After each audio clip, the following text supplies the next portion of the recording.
an unprecedented search. Has this ever happened in the history of our republic? The FBI goes into the estate of former President Donald Trump. It's a remarkable development. Tonight, what we're starting to learn about this search, including what it targeted. It's just astounding. And what the investigation could mean for the ex-commander-in-chief.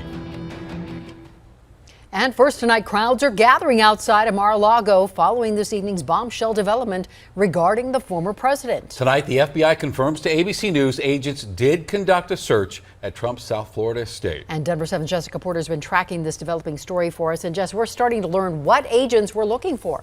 Yes, this was an unprecedented search. The former president was in New York City when agents showed up at his Florida home, but he confirmed that a large group of FBI agents executed a search warrant and broke open a safe.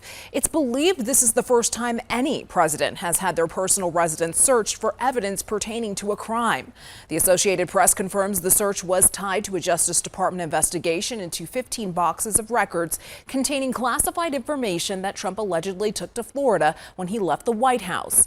The National Archives says some of those boxes were marked classified. Federal law bars the removal of classified documents to unauthorized locations. A senior official told ABC News the Secret Service was notified by the FBI about the search, and the Secret Service validated the search warrant and facilitated entry into the residence. Former President Trump released a statement this evening calling it a witch hunt. A federal judge would have needed to see probable cause that evidence of a crime would be found before signing off on a search warrant. And this is so unprecedented, it's likely the Attorney General had to sign off as well.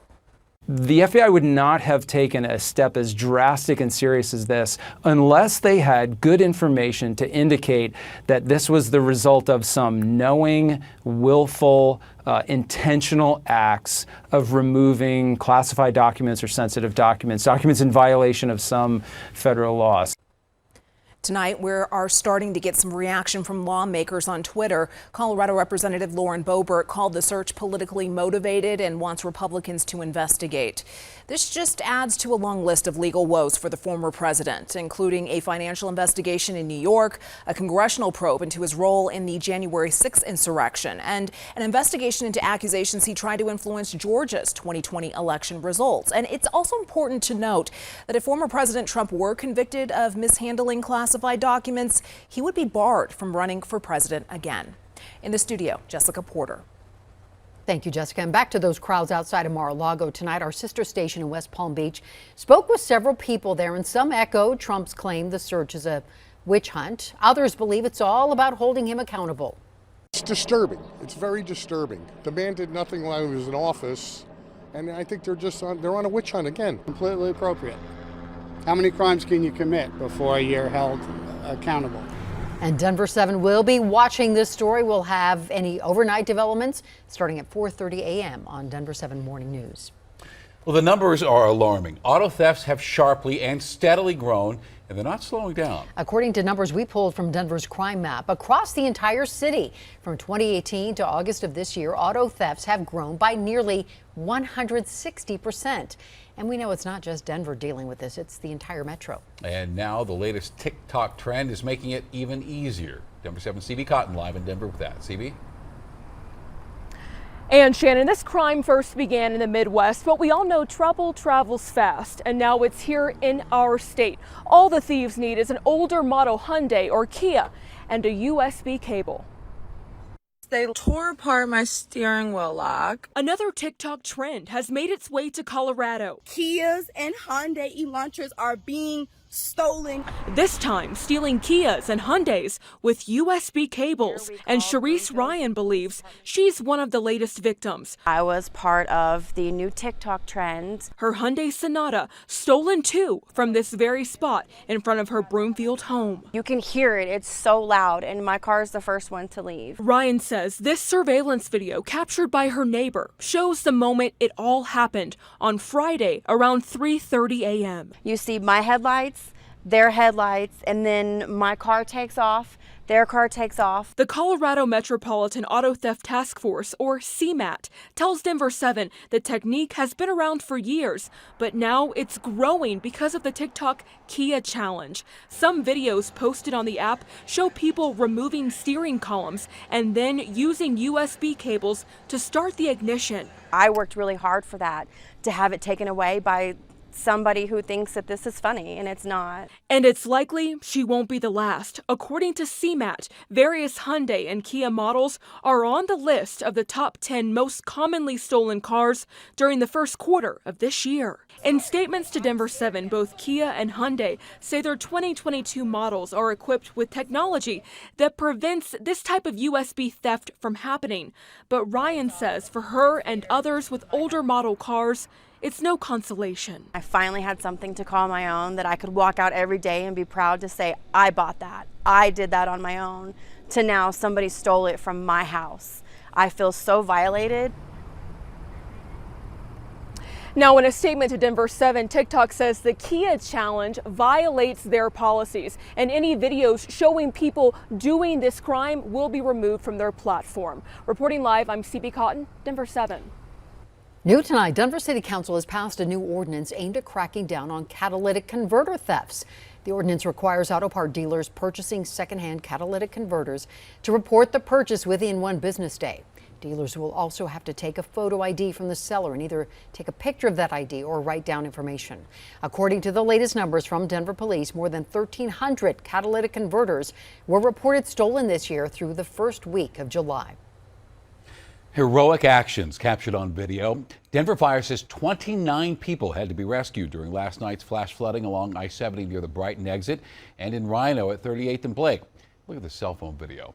It shows firefighters braving that water to get people who were stranded in their cars to safety. And this one firefighter carrying 2 children at one time, and another can be seen rescuing a baby. Me and my brother, we just stopped and pulled over. Like, what did we do? We freaked out. But they didn't. They went into the water in a heartbeat. They didn't hesitate. And that's what a true hero is. Denver Fire Water and Rescue says its members train for situations like this. Now, the video has been seen around the world, and officials say they have been getting calls from around the world asking to talk about these heroics. And tonight we wanted to know how this could happen on a brand new stretch of I-70 in Denver. And we found out the flooding happened because drainage pumps did not automatically start like they were supposed to. The flooding happened along a stretch near York Street where work is being done for the Central 70 project. And in a statement, Kiewit, the contractor working in the area, said, quote, an error in the drainage pump system appears to have prevented the pumps from turning on automatically. Once this was determined, Kiewit turned the pumps on manually. After the pumps turned on, the area was drained in a short period of time. Now, both Kiewit and CDOT say they are investigating the problem, and Denver Fire tells us they received 78 calls for service between 6:30 and 8:30 p.m. Sunday. And it wasn't just those pumps on I-70 that failed. Colorado Boulevard next to City Park Golf Course also flooded, despite the city investing $40 million on renovations to the park that included flood retention ponds. City Council member Candy Sidabaka says she is furious given how much the city spent. She calls Sunday's flooding a failure at every line of defense. There were several mitigation projects that were designed specifically to prevent the flooding, and every single one of them is done. And we had flooding, and it wasn't even 100-year flood. From on air to online, the team at Denver 7 has worked hard to keep you updated on this flooding in Denver, and you can find all of our video and in-depth coverage right now on thedenverchannel.com. I-25 north and southbound near the Meade exit shut down tonight after a strange and deadly chain of events. Watch this viewer video sent into Denver 7. We know the overpass was hit, knocking debris all over I-25. We also know an excavator ended up on its side right in the middle of the interstate. And Colorado State Patrol is also telling us a 32-year-old woman who was traveling in a white Honda CR-V is dead. Now, we're still waiting for clarity on what exactly happened here. It's not clear when I-25 at exit 245 will reopen. We are keeping watch, and we will let you know. There are more than 9,700 RTD bus stops across the Denver metro. Many of them are unsheltered and have no place for waiting riders to sit. And that's a barrier that can prevent people from even using public transportation. And that caught the eye of a resourceful, kind-hearted man in Denver. And as Denver 7's Rob Harris shows us, this Denver man is using his talents to help his fellow bus riders and to send a message to city leaders. I don't know what number this is, 7, 8, something like that. Being able to come out here and build, get my hands dirty. With at least 7 benches built, taking 2 to 3 hours each, James Warren has poured a lot of time into this passion project. It's a massive outlet for me, and especially when I can, in my view, make my community better. Really, this whole thing began because I was walking to the grocery store along Sheridan here, and I saw this woman sitting in the dirt, waiting for the bus. And so I thought, I get some wood. Got plenty of wood actually right now. I can do something about it.